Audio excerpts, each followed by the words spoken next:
climate scientists have been ringing the alarm bells since the 40s or whenever Silent Spring was written. More alarm bells, more data doesn't solve anything. Scientists can't solve anything.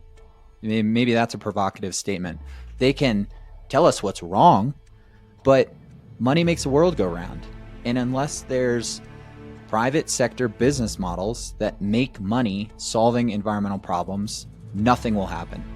Scientists telling us, we're fucked is not going to solve this. We need entrepreneurs, we need business leaders, we need private capital figuring out how to monetize sustainability, coming up with business models. And maybe it's an unpopular opinion, but it's definitely the only way we're going to get out of this situation. The climate conversation has never been more divided. As disruptors in this space, we're hungry to find solutions to the challenges our environment faces. Welcome to the Climate Rebels podcast. My name is Joel Cesare. I'm joined by Owen Barrett and Chris Pomerleau. We are experts in clean energy, net zero real estate, decarbonization, and entrepreneurship. We celebrate those who take action against the climate crisis and are striving to make the world a cleaner place. Thanks for joining the conversation.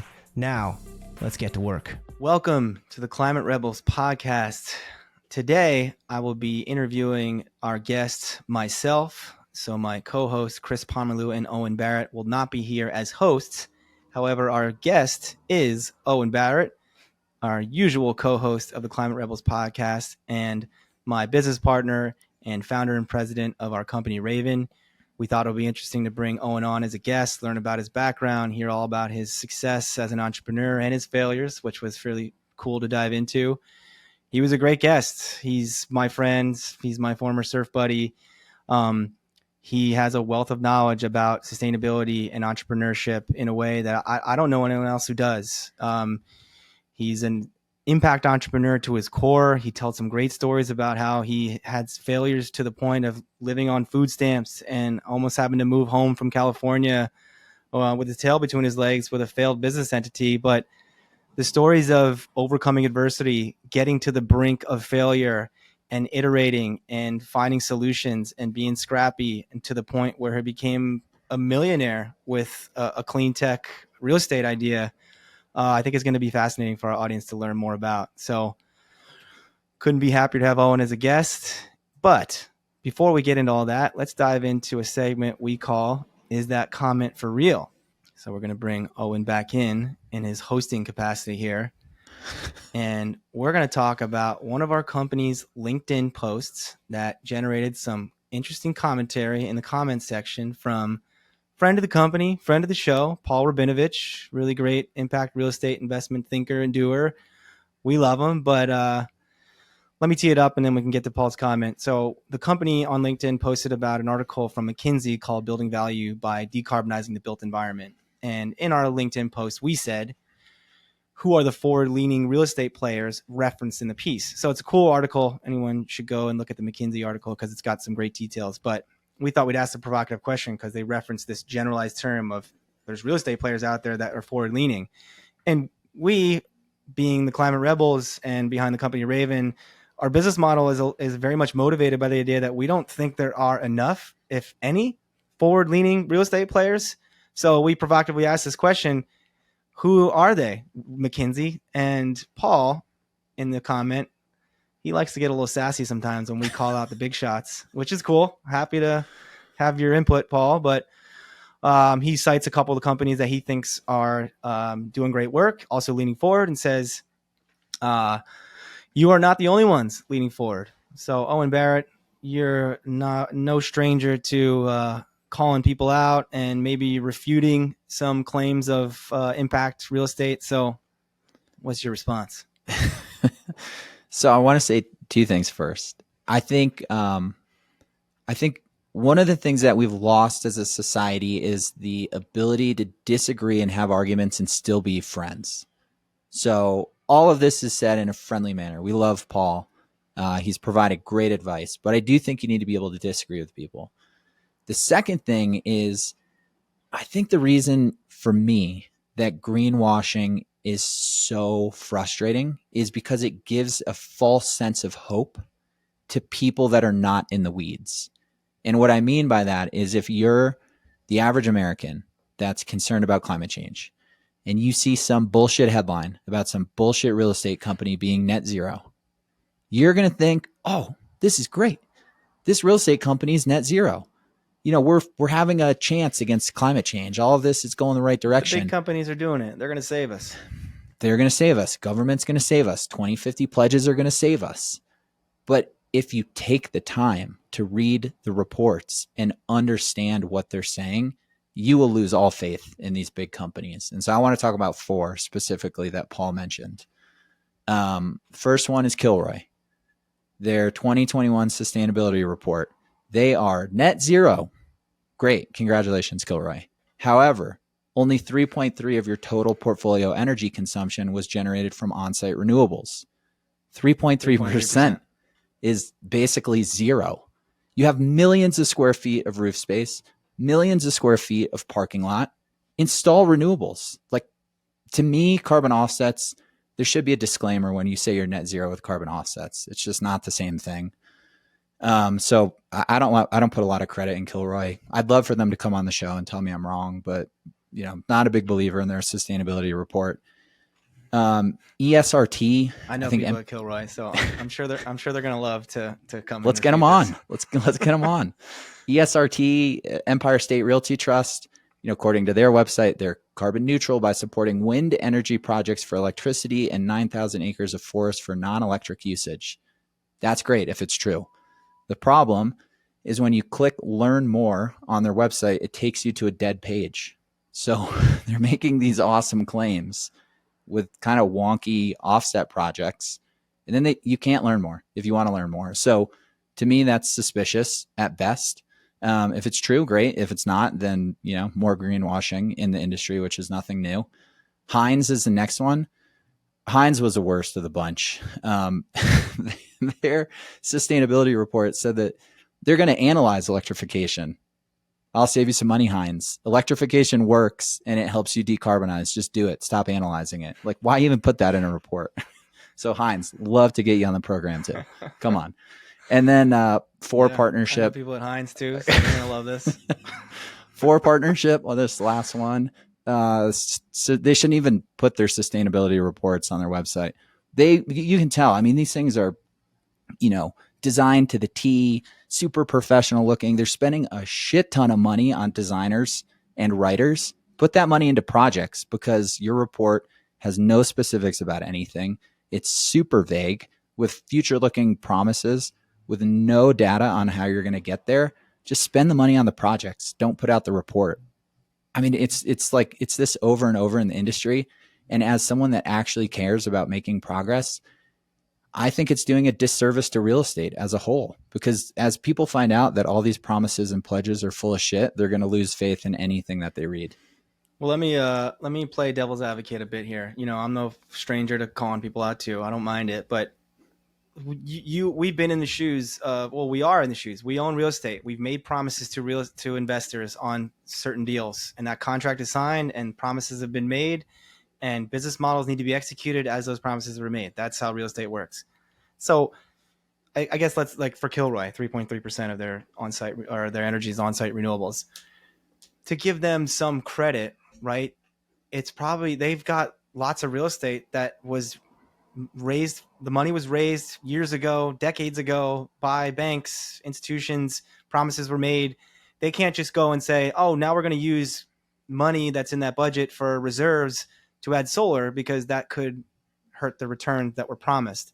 So you and I know there are smart, strategic ways that you can deploy capital to efficiently improve the investment, and all big companies should do that if they have the capital. But I guess I'm asking you, is it fair to also give them some credit that for these legacy operators who have lots of existing real estate in their portfolio, it will take them some time to convert over, because they got to find new business models, new sources of revenue, and new ways of doing this that don't break the promises with previous investors?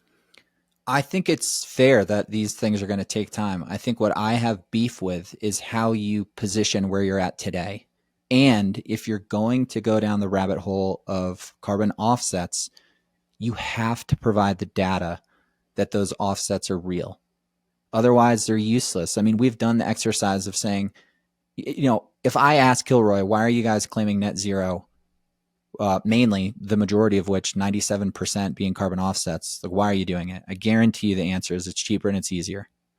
So that gives the wrong impression to people that are looking to invest in truly like thought leader companies leading the decarbonization space. And I don't think there's an equal value on net zero without carbon offsets or net zero with carbon offsets. I think net zero without is way more valuable. I think the carbon offset space is too new, it's too immature. There's not enough what's the word? Credibility behind them. No one is checking these things out. And so when you make a claim and then you don't put any backup with where the offsets are actually coming from, I just don't think it's good for the industry. Just say that you're producing 3.3% of your energy via renewables.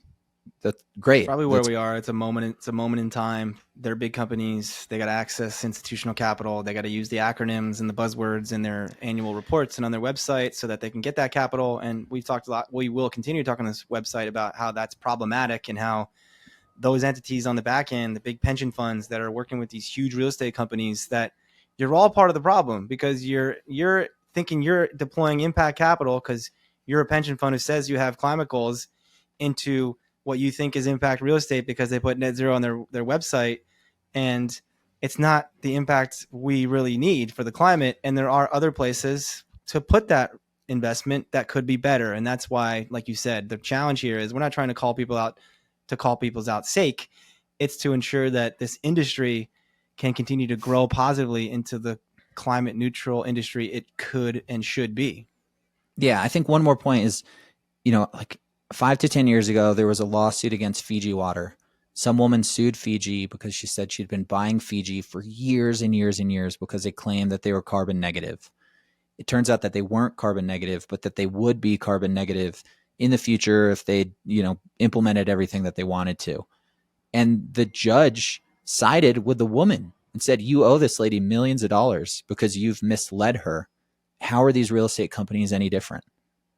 It would be my question. Like, don't make the claim until you are actually carbon neutral, net zero, whatever the term is, but don't lean on offsets to get that title sooner than you should. Well, we'll end on that note. Paul, we're big fans of yours. I always enjoyed Paul too, because when we meet with him, he calls us out. He's happy. Yeah. But we value it. Like, we need people to call us out. And let's bring this conversation out in the open. Let's all have it out together and bring transparency. And the companies you just sort of criticized, again, like I said, I know people that work there. They're great, smart people who are trying to do the right thing. And so let's bring them on and learn about what they're doing so we can give them the credit they deserve. We should send them little clips as a teaser to get them on. Oh, we will. And with that, let's jump into our conversation with Owen Barrett. Owen Barrett is the founder and president of Rayven. He is a certified energy manager and 3-time entrepreneur in the clean tech industry. He's had one successful exit, and Rayven is his second venture that couples real estate with clean technology. Over the last 10 years, he has implemented $90 million of clean tech projects and built up a decarbonized real estate portfolio worth about $100 million. He's my business partner. He's my friend. And most importantly, my former surfing and drinking buddy in Santa Barbara. Welcome to the show, Owen Barrett. Thanks for having me. I'm a big fan. Big fan of the Climate Rebels podcast. So it's a little different format this week for the show. Our guest is usually a host, usually one of my co-hosts here of the Climate Rebels podcast, but we thought it'd be interesting to interview him because he's the founder of our company, Rayven, which you hear a lot about if you listen to the podcast. And his story is, of course, very compelling. And we wanted to dive deep and hear from a true climate rebel like Owen, like we have from many other guests. So, Owen, you know how this goes. We like to start every show with the same question. How are you, a climate rebel? Man, I think I've spent the last decade iterating business models each time I face a wall of illogic. Is that a word? So I've been in the clean tech space for a decade. I started off as a corporate energy manager, faced some bureaucracy, didn't like, So I quit to start my own company, worked for some schools, didn't like sort of the decision-making process there, quit, started something new, and the pattern just sort of goes on and on. I'm sure Rayven is not going to be the last company I start. So I think over the last decade, I've been committed to sustainability and have this pattern of hitting sort of a boiling point of frustration when things don't make sense, things aren't happening fast enough, and just keep iterating and iterating until the perfect business model is formed. So is it fair to say at this point you call yourself a serial entrepreneur? Maybe, although I talked to an angel investor one time who said a serial entrepreneur is a synonym for a serial failure, which I kind of see where he's coming from, right? Is if you start a company that really works and really takes off, you're probably not going to start other businesses. But Elon Musk would be kind of the other side of that coin. He started 3, 4, 5 super successful businesses, so he just keeps seeing opportunities and keeps going after them. So yeah, I'd call myself that, but I also understand the perception or the perspective that just means that your past ventures haven't really worked. Well, you're my business partner, but I'm going to be fair to the show here and make sure I put you on the hot seat. And this isn't just a fluff piece for Owen Barrett, but I to give you credit, I've worked in corporate America most of my career. Worked for big companies. I still do, but I've always had this instinct of being an entrepreneur on the side, and I think that's what you and I vibed on while we were in grad school. And I'd say I had a failed entrepreneur effort when I started the company Stokeshare, which I know you're a big fan of. It was supposed to be a sharing economy marketplace for action sports equipment. We thought early in this boom of sharing economy and was a no-brainer. But looking back, if I'm being critical of myself, I think one of the things we didn't do for that business was be all in and just dive in and stick and move and react to changes and challenges and iterate as you just described.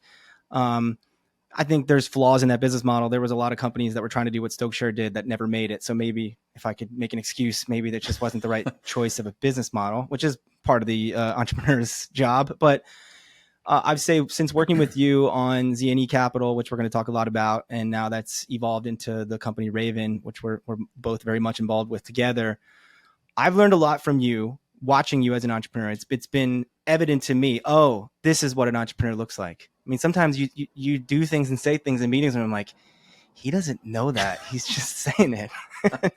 And I think it's awesome in a way because I trust you. Of course, that's why we're in business together. I think you are very analytical, which we'll also talk about here. Which is why you have a lot of credibility when we've met with investors in the past, because you can work through the numbers better than they can.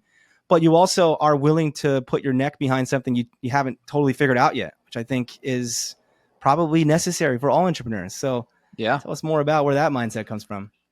I mean, honestly, it's one piece of advice. So you and I met in grad school 12 years ago, drank a lot of beers, surfed a lot of waves, had a great time. Obviously got very smart with environmental science. I was the better surfer. I think I was the better student here on the podcast. Who was a better beer drinker? I don't think we can discuss that today. Our friend Fernando. Friend Fernando or Harry Vickers. Yeah, he is a good one too. Yeah. No, but so yeah, we met in grad school. We went our separate ways. I ended up taking a fellowship with the Environmental Defense Fund.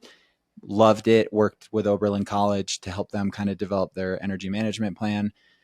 And then I got a job as an energy manager for a Fortune 100 company. And I had always tinkered with side hustles, but like before side hustle was a word, I just always sort of messed around with things on the side and still doing it now. Still doing it now. Still having side hustles on side hustles. So I was working on one side hustle in particular when I was an energy manager, and it was called Watt Tito. It was an homage to my surf trips to Mexico. If you add the Ito to a Spanish word, it generally means smaller. So it was little watt. And the idea was just to do lighting upgrades in parking garages. Parking garages, generally the lights are on 24/7. So I thought, that's the best payback for an LED upgrade. And I entered this program in San Diego called the Startup Leadership Program. And it was kind of a mentorship program, introduce you to investors, blah, blah, blah. And I pitched this one angel investor, and I wish I could remember his name. And he looked me in the eyes and said, Owen, this is a great business model, but I don't invest in part-time entrepreneurs. And that thing hit home for me. It was, probably a month later, I quit my job. and I was trying to start Watito full time, and it failed miserably. And then I didn't have a job to fall back on. And, the whole thing was really terrifying looking back. But to your point, no one's going to have faith in you if you're not committed 100%. So if you're out there raising money, if you're trying to, get strategic partners and they know that you have this sort of cushion on the side via a full-time job, it just, the commitment's not the same. And I think that that's pretty evident when you start talking to other entrepreneurs, investors, et cetera. So when we met in grad school, we met at UC Santa Barbara, the Bren School of Environmental Science and Management. We're all big fans of the program. We'll talk more about that. But at the Bren School, it was a 2-year graduate program, a master's in environmental science and management. A student could choose either a group thesis project, or go on the eco-entrepreneurship path. Remind me, you were eco-entrepreneurship, correct? Yeah, all the way. I think it's the best part about Bren. It's, Bren is a great school, but the EcoE program, at least for me, was sort of a step into the business world, a step into the entrepreneurship world. My 2-year project was developing on-site composting systems for schools is who our kind of target market was. And we actually got a grant from UC Santa Barbara to buy a composting system. It was a few $1,000s, and put it at a private school nearby, Laguna Blanca. And again, the whole thing, it worked. Like, it was fairly successful, but every time you start a business or you try to start a business, you learn a lot of things. And I learned I did not want to be spending the rest of my life working with food waste. That is a hugely important piece of the sustainability story. But it wasn't for me. It was gross. I wasn't into it. But the idea was, with the school, was kind of genius. You develop a business plan, and then over 18 months or 2 years, you have to constantly tweak the business plan based on research. So it was a lot like a real world experience to a certain degree. You have that kind of cushion because you're in school, which is nice, but it taught me the importance of iterating and pivoting, which is really what I've spent the last 10 years doing, is just tweaking business models, coming up with new business models to try and solve particular problems that I see in the sustainability world. Well, we're going to bounce around a lot. But while we're here at the Bren School, let's talk about something I know that's also near and dear to your heart. I think it's something also you and I connected on while we were there, because very cool program. There's students studying marine mammal conservation. There's students studying the economics of fishery. There's students studying conservation international microfinance programs. I was 28 years old, had worked for 5 years as a corporate insurance underwriter, and I went there very intent on studying buildings and real estate. I thought I knew what I wanted to do with that program. Now, of course, we study lots of things, but I had this mindset: business is what's going to solve environmental crises. And that, in the world of sustainability and climate activism, is maybe seen as a provocative perspective, because a lot of people think it should be government, or it should be regulation, or some other kind of change of economic model movements. And I think you and I both agree, look, maybe all those are true, but in the timeline that we face to solve a lot of environmental problems before they lead to absolute catastrophe, we probably got to operate within the economic model we exist in. So maybe you can explain too your thought process behind business as the solution. Yeah, I think climate scientists have been ringing the alarm bells since the 40s, or whenever Silent Spring was written. More alarm bells, more data doesn't solve anything. Scientists can't solve anything. Maybe that's a provocative statement. They can tell us what's wrong, but money makes the world go round. And unless there's private sector business models that make money solving environmental problems, nothing will happen. Like, look at the Inflation Reduction Act. That's a blip in terms of what the emission reductions are going to be compared to private sector, private industry approaches. And the Inflation Reduction Act is the biggest decarbonization legislation ever passed in the US. So yeah, it's a great thing to do. Super happy the administration did it. I think it's going to lead to a lot of amazing things, but government alone is not going to solve this. Scientists telling us, we're fucked, is not going to solve this. We need entrepreneurs. We need business leaders. We need private capital figuring out how to monetize sustainability, coming up with business models. And maybe it's an unpopular opinion, but it's definitely the only way we're going to get out of this situation. Yeah, it's a theme of the show. Disruptors taking action, new business models. It's what we need. It's what we celebrate on the show. And of course, that's why we're having you on as a Climate Rebel guest, because I think as someone who works with you and wants to share the message of our company, Rayven, to try to bring more of a community in to work with us, if they knew what I knew about you, as we're learning here about your history, I think they would trust us even more to be the people to get behind, to take real bold action. So I think it's so important. Just taking action. Everyone just needs to take action. Different companies, different people. We'd be in such a better place if there was just like even incremental action from everybody.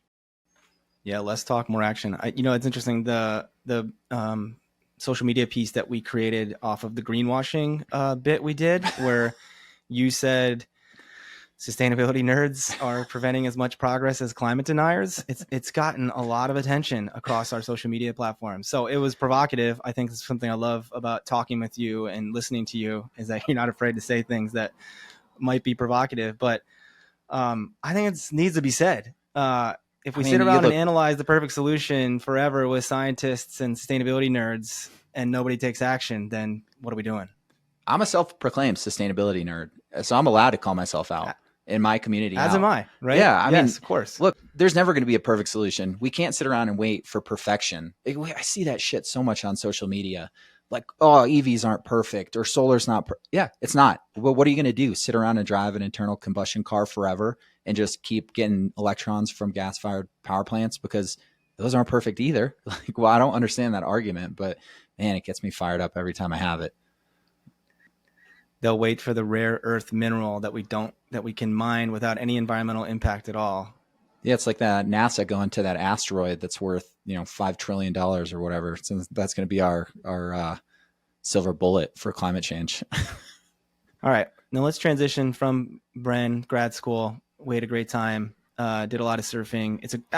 To give Santa Barbara credit too, what a really cool entrepreneurial region. It's in like an untapped, it's like Silicon Valley, the South, in a way that a lot of people don't know about. That's where even I got the idea of Stokeshare started my second year in grad school. But okay, moving on from Santa Barbara. You talked about you went to a big company where an internal energy manager. You sold energy projects to the C-suite, had a lot of success doing that. We can dive into that later. I don't think that's as interesting as your next endeavor, where you became an entrepreneur for the first time. So maybe that was Watito. I hadn't heard about that before, because maybe that you didn't want to share one of your failures with me. But then you eventually found your niche with a clean tech company that took off. So let's hear that story. I've heard bits and pieces of it, but I've never really dug into it. So I'm gonna learn a lot here too. And I think you referenced this on one of the other podcasts about how you were so close to failing on that you were on food stamps. So, again, great story here about an entrepreneur taking a risk, and how did you make it happen? Yeah, so I think I got to give credit where credit's due. I also went to this really cool conference. It was a Clinton Global Initiative conference. I think in between college and grad school, and I saw this guy talk. His name was Kevin Suris. Super successful entrepreneur. I think he used to be in the clean tech space. Now he's in the AI space. And his 30-minute talk stuck with me to this day, where at the time he had a company called Sirius Energy, I think. And he was talking about how he has the solution for like better insulated drywall and more insulated windows. But the problem is always the first cost. And so he was saying he has this technology that saves money over time. It's got a great ROI, but generally building owners can't afford to pay for it. And coming out of college with a finance degree, that just didn't make sense to me. Like it didn't, I couldn't understand how, if something made sense financially, why would the upfront costs be the roadblock to implementing it when you can borrow money? Like borrowing money is relatively easy for companies. So that was sort of this like spark that probably happened in 2010. And then I started my career as an energy manager. Man, I was a what's the saying? Like a small fish in a big ocean. I was coming in, first real job ever in the energy space, and I was pitching $10 million fuel cells multi-million-dollar solar installations to our C-suite, who was all old GE executives. And that's important because these guys generally are old, white, and conservative. So they did not What was the company? It was a biotech company in San Diego, I think. Yeah, it's called Life Technologies, and then it got acquired by Thermo Fisher. And so I would pitch fuel cells and storage and solar. And with all those projects, there was a lot of education. What does a fuel cell do? How does it create energy? Why should I give you $10 million to do this? And then I walked in and pitched them LED lights. And they're like, oh, these are just like more efficient light bulbs. I was like, yeah. And they said, well, just go upgrade our whole campus and then upgrade every campus you can, and we'll just give you the money. And for me, no pun intended, like that was a light bulb moment. If these old, like non-innovative executives could just approve lighting upgrades that quickly, I was like, this is what I want to try and start a company on, is the lighting upgrade. And that was Lumio, sort of the first real company I started. And it flopped like terribly. It took probably 2 years to get off the ground. I was living off food stamps. I was draining my 401k to survive. Probably did not make any revenue for 18 months or 24 months, but then got clued into this grant opportunity in California called Prop 39. And like, I think that's sort of where entrepreneurs shine, is they latch on to like a really specific opportunity. And for me, it was Prop 39. And what I noticed was that it was this California specific grant program, and all the information was public. So like literally every week I could go on the CEC, the California Energy Commission's website, and download a list that showed how much money each school district had and how much they had used. And so I would just sort it every week, and I would just see which school districts were sitting on a bunch of money and which ones hadn't used any of their allocations. And then I would just cold call them. I mean, I spent days on end cold calling. And eventually Lumio turned into like a multi-million-dollar company. We were working with 40 school districts. And it was awesome. I mean, it was a very early taste of success. Kind of got me hooked on entrepreneurial ventures, but I got really frustrated working with schools.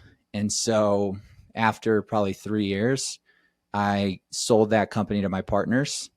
And that was like the next sort of evolution for me as an entrepreneur, as someone that wanted to solve climate change.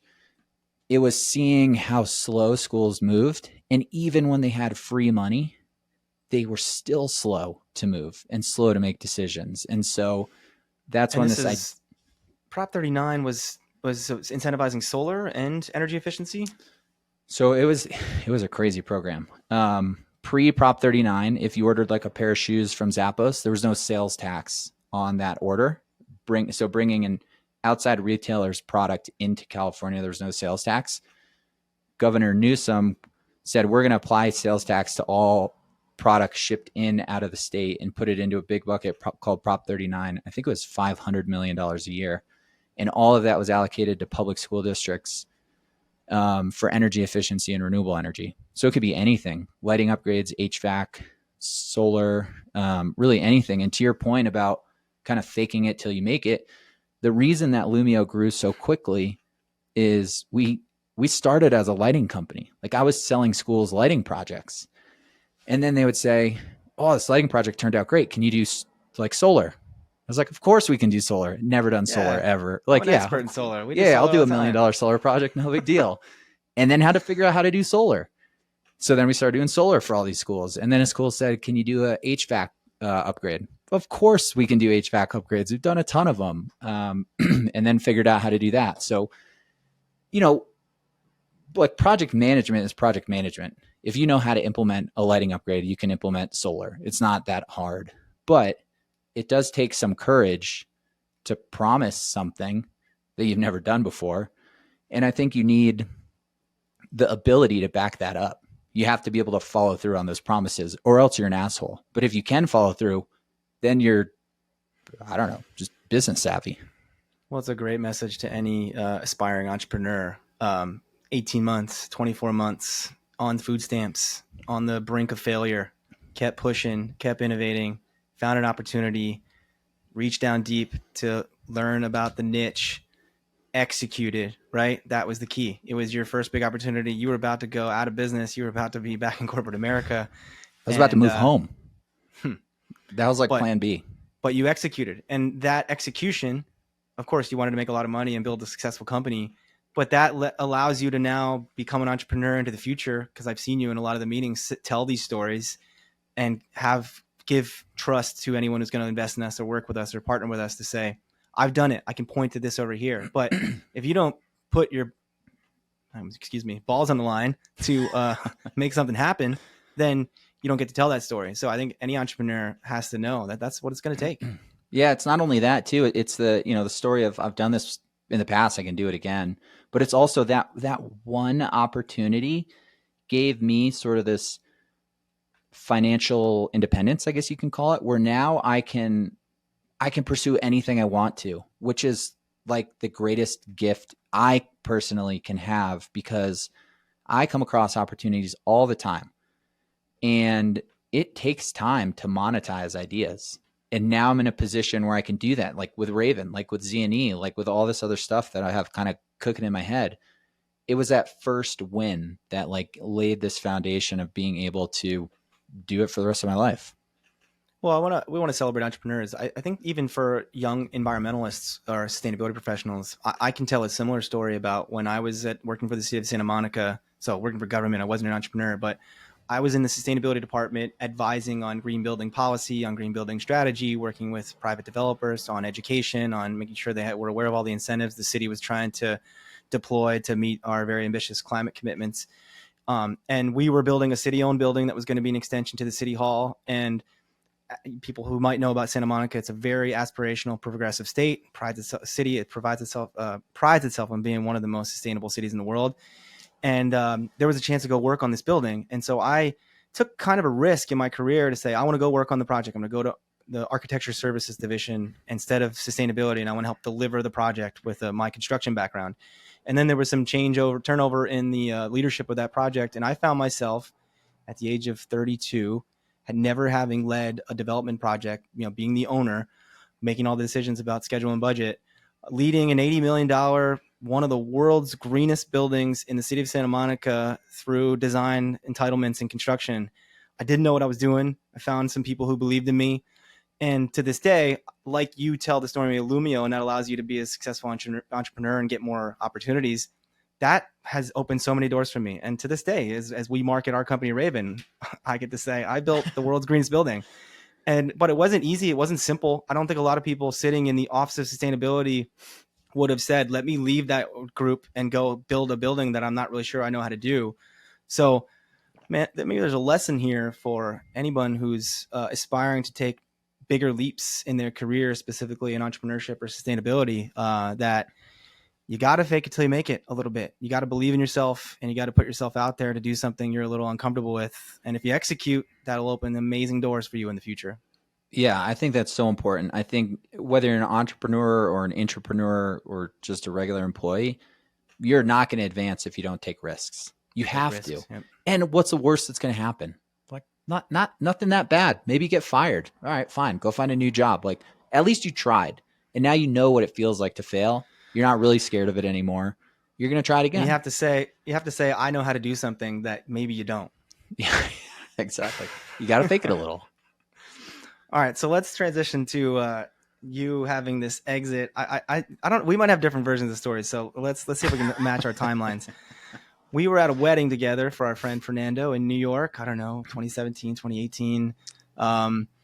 And we hadn't connected in a long time. And I had already been investing in some real estate on the side. I was doing some single family stuff. And my older brother, who is a big fan of real estate, was telling me, hey, you're in all these magazines, you're speaking at all these events about this crazy building in Santa Monica. You should be leveraging that to become a syndicator. And I was like, what is a syndicator? Let me look into this. And it was a little bit about, okay, you're the person who tries to raise money from private equity or friends and family to go buy a building, or you can be a syndicator that buys restaurants, any type of business. And I remember thinking, that's cool. Maybe I should do that. But I wasn't really ready yet. I was still trying to finish this building in Santa Monica. And then I met you at this wedding. And I think you said to me, maybe at the happy hour, was like, have you heard of syndication? I was like, yeah, actually. And you were telling me a story about how you just had this exit and now you had a little cash in your pocket, and people told you in this circle of wealth, hey, when you have this kind of money, you should be an LP. You should be a limited partner in multifamily syndications. That's what rich people do. It's how you can leverage your money. It's passive income. It's what the wealthy do, right?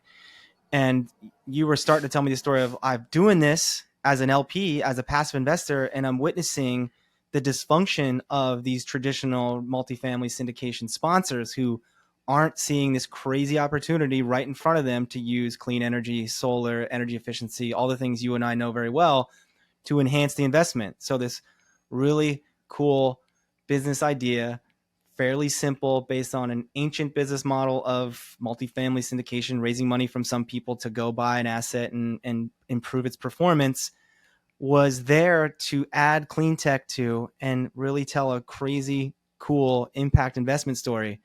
I remember leaving that wedding thinking, man, I might go work with Owen. This sounds amazing. So I don't know. You tell, does the story, does the timeline match up for you? And then let's just dive right into what you started doing.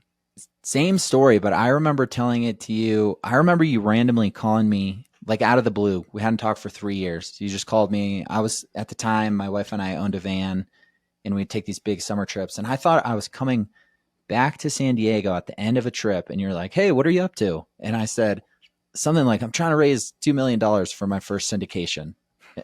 Do you know anyone with money? And you're like, yeah, maybe. Yeah.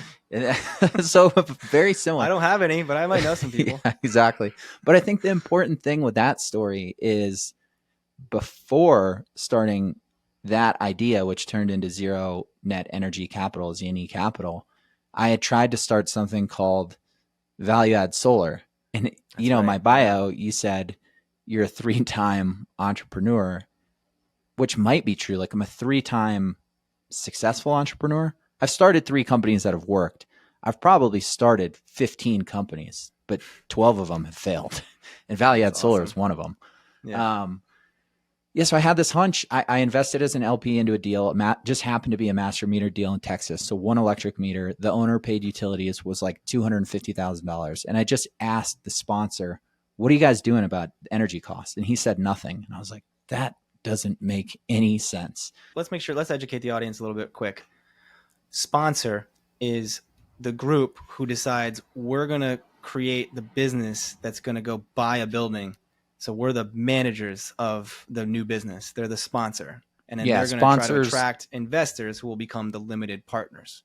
Yeah, sponsors are the same thing as general partners. They kind of organize the deal, find it, put together the equity from the LPs, limited partners, and the debt from lenders. You said master meter. Really important distinction, and you alluded to it quickly, but most apartment buildings, most commercial office buildings are what they call sub-metered. Each tenant pays their own electricity bill. It has a direct connection to the utility. The owner of the building doesn't really influence that energy usage. And so you attached yourself to this opportunity because it was a building that had 1 meter, which has a lot of benefits to do solar and energy efficiency. So just to provide some education, but you keep going. Yeah, but actually it was just luck it was just luck. I liked the deal. At the time, I honestly didn't know what I was doing. I was probably too young with too much money, and I knew I wanted to invest in real estate, and the market was already kind of crazy. So I, was introduced to a syndicator. I talked to him. I liked him. Obviously, Dallas, Fort Worth is a growing market. So I thought, an apartment, DFW, let's try it. Let's be an LP. It just happened to be a master meter deal, which is kind of interesting thinking back on it, because most are not. So they had this huge owner paid electricity line item. I asked him what he was doing about it. He said nothing. I thought that was fascinating. I still invested in the deal. It ended up being a good deal. But it set me on this, 12-month fact-finding mission where I talked to the biggest syndicators out there. I mean, people there's one guy named Brad Sumrock who claims he makes $800,000 a month passively from his apartment. So these are big time syndicators. And I asked them all, what are you guys doing about energy management?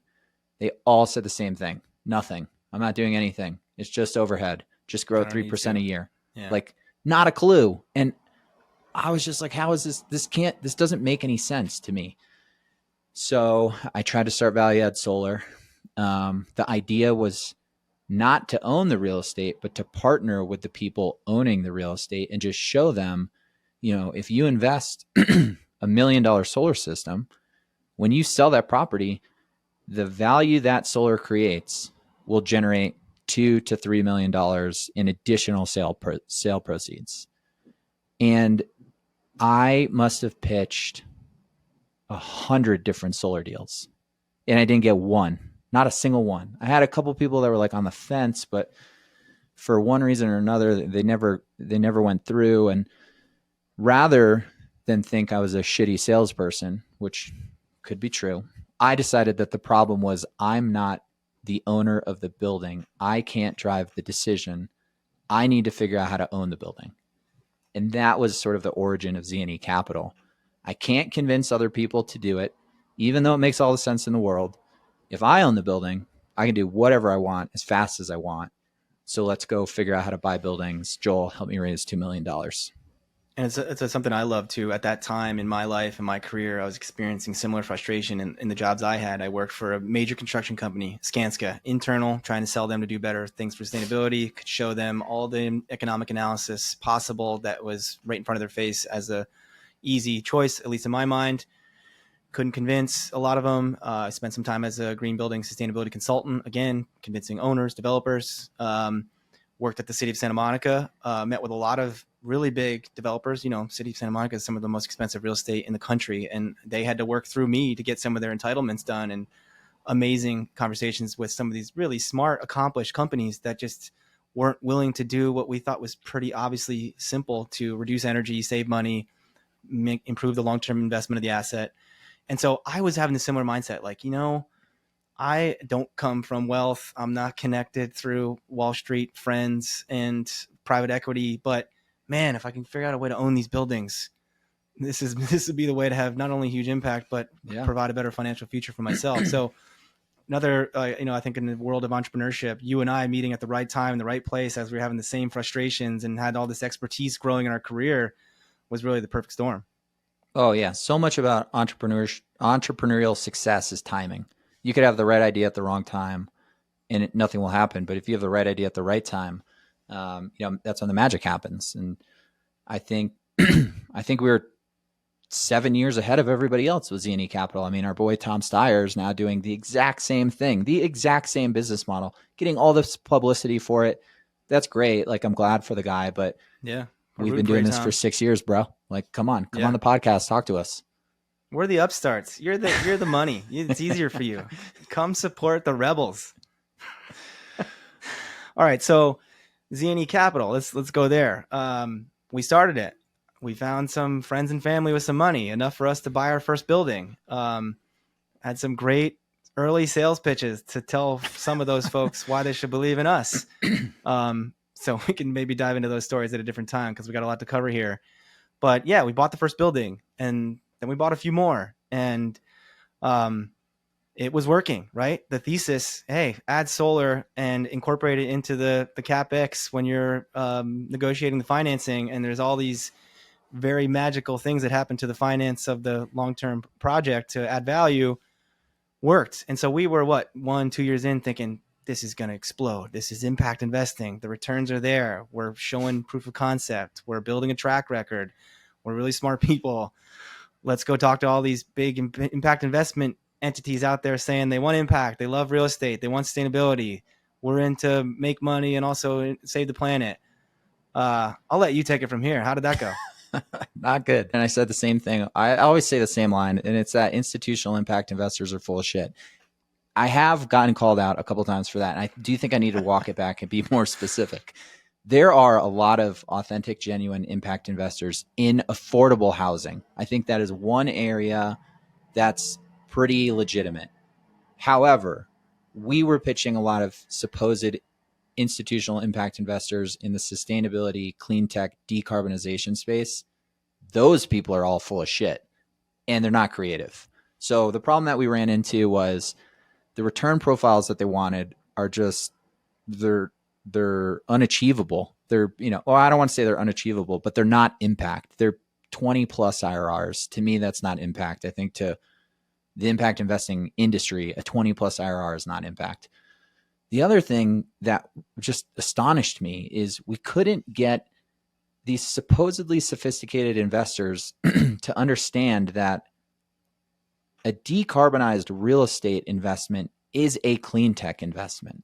Like they couldn't wrap their heads around buying the asset and decarbonizing it.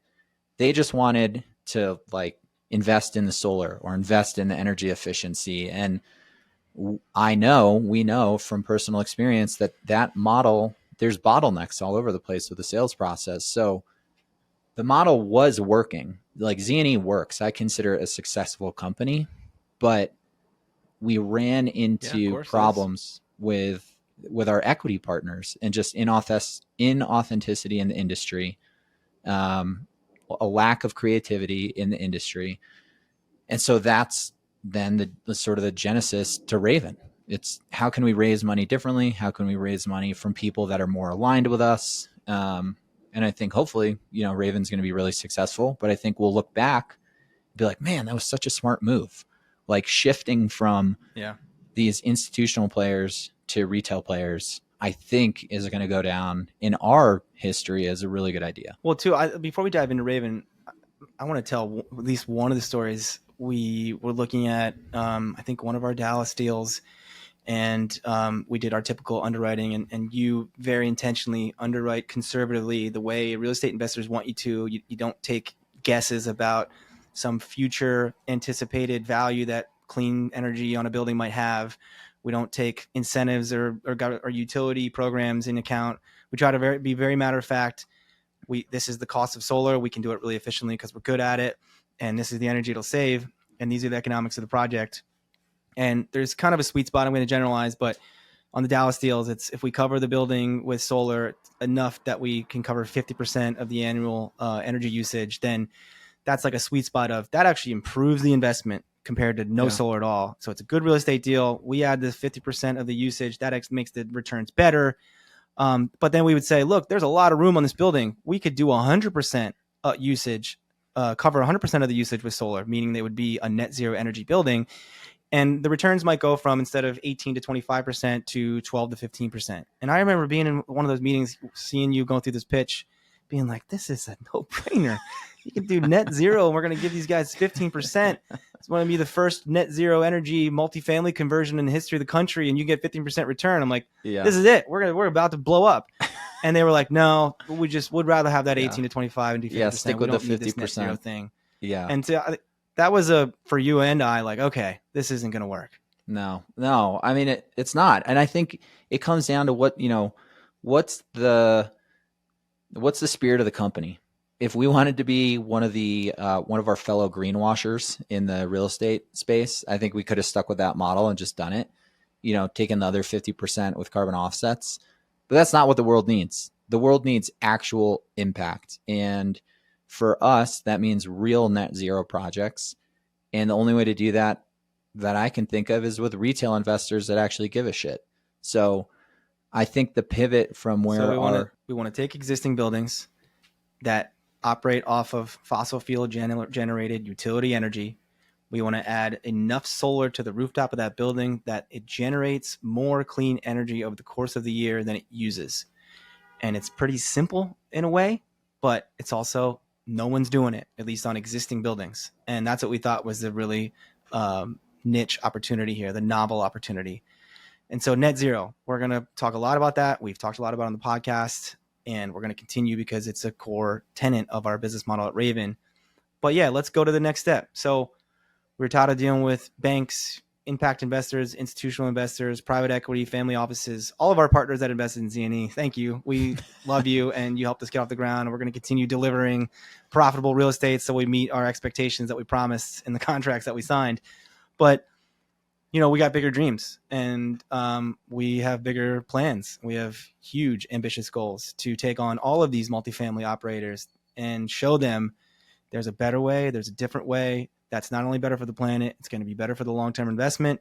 And if we can't convince you, we think there's a lot of people out there who traditionally have not had access to real estate investing and who care about the planet And if we can get our business model and our company in front of enough of them and bring them along as partners to invest with us, we can grow a huge real estate fund that can have huge impact and help everyone generate wealth. Yeah, I think that's eloquently said.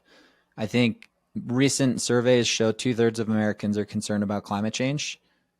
We have a way to pay people to fight climate change. So to your point, if we can get our message out there, which we're doing through a ton of social media advertising, we're pretty confident it's going to resonate and people are going to invest, and that's going to give us this, it's going to unlock this pool of capital that's going to allow us to do projects in the most impactful way. And it's the dream too around this idea of building a community and doing it through social media and the internet. And again, if we execute like we have a lot of confidence we will, that community saying, great, I want to invest again next year in your next fund. I want to invest in the next business model that you all have. What could we do with this ever-growing community of impact equity from the masses? And I know we've talked about it. I remember another meeting we had with someone where they were asking us about what we're doing for social impact. And we said, we want to be the world's greatest landlords. We want to put on-site daycare. We want to help have on-site gardening. We want to improve the lives through job training if we can. We want our buildings to be communities that improve people's lives, not only for the planet, but for their families and their futures. But that comes at a cost. This is what it is. We talked about this from the beginning here. We're trying to be a profitable business. That's how we're going to win. That's how we're going to scale. And we can't do all those things unless we have equity that's a little cheaper than what traditional institutional investors want. They want 18 to 25%. If we can get 10%, we can do a lot of cool, great stuff with your money and our buildings. Yeah, I mean, sky's the limit with what it could be. The affordable housing challenge is as simple to solve as the climate change challenge. Just buy existing buildings and make them affordable. It's not rocket science. But to your point, you either need cheaper debt or you need cheaper equity. You can't do it with market rate debt and equity. So I see so many parallels between the social impact that we can have and the environmental impact that we're having. I think if this first fund is successful, it's just going to snowball into what I would say is, the ultimate real estate model. Well, that's well said. And I think that's a good note to end on. So Owen, you know this better than anybody as a host of the Climate Rebels podcast and as someone who I think believes this to your core, that we don't have time and we don't have the luxury to sit around and be negative or be doomsday or pessimistic about the future. We're all about hope. We're all about optimism. We're all about taking action. So what gives you hope for the future? I think I saw that for the first time in the U.S., renewables, either investment in renewables or energy produced by renewables exceeded coal, which I think is huge. I mean, the transition is happening. I think the question that we all need to have is, how can we make it faster? And I think there's a lot of companies, a lot of people out there that are focused on this. So I'm optimistic we'll get there, but I think you need to crack a few eggs to make an omelet. I don't think everyone's going to be happy in how this turns out, and that's okay. Everyone doesn't need to be happy. So I'm optimistic that change will happen at the pace it needs to get us out of this mess. No doubt. Well, I'll just say it's been an honor to work with you. I've learned a lot about what it takes to be an entrepreneur. And I think anyone who knows you and works with you can believe you're in it for the right reasons. Of course, you like making money. We talked a lot about that. And that's good. That's what the world needs, is people to build their futures and generate wealth through ways that impact people and the planet positively. Then that's something that gives me a lot of hope. So thank you, Owen. Yeah, thanks for having me. Well, thank you everyone else for joining. You can find us on most of the social media platforms at Join Rayven. So that's Join, Join, and Rayven is with a Y, Rayven. You can find this podcast and more great content at joinraven.com. If you like the podcast, please subscribe, like, and share with your friends. And until next time, we encourage you to ask yourself, what are you doing to fight the climate crisis?